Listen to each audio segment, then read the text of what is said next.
Ay mga kainday, kung sa kayong lahat. Andito naman si Lydia sa Nepal Vlog. Kung sa kayong lahat mga kainday.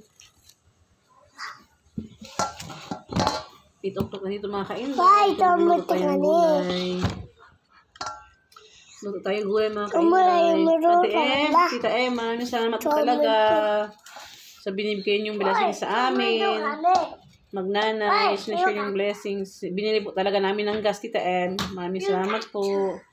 Sige na lang po ba balik yung kabutihan sa amin, Tita. Maraming salamat po talaga, Tita Em. Salamat po talaga. Sis Mela, maraming salamat talaga. Kumusta na kayong mga kainday? Naway, nasa mabuti kayong kalagayan. Luto tayo mga kainday ng gulay. Umaga na dito. Around 8 o'clock. Mga kainday. Mixed vegetables. Tita Em, maraming salamat po talaga, Tita Em. Maraming salamat po talaga sa inyong kabutihan, sa aming magnanay, sa inyong kabaitan. Salamat po talaga, Tita. Nakaano na yung ating... Dito pa pala ng isang carrots. Nilagyan ko ng carrots. Ganituhin na lang natin pa diretso-diretso.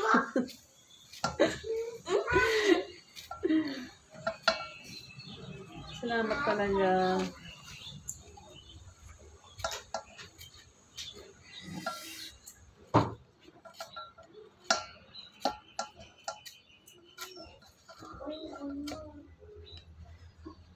Ano yung iwain?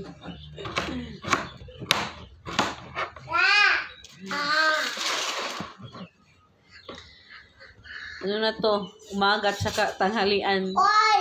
Itong ulam na to. Para tipid tayo sa gas.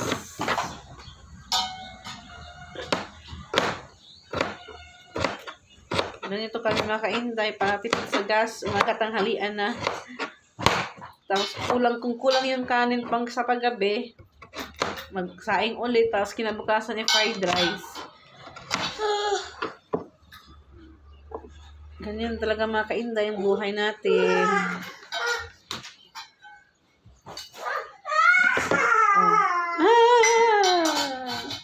Ingat kayo palagi mga kainday. Maraming salamat talaga mga kainday sa inyong support sa inyong magnanay. Tita Em, maraming salamat po talaga. Sis Mela. Sis Mela, Filipina in Nepal, maraming salamat talaga.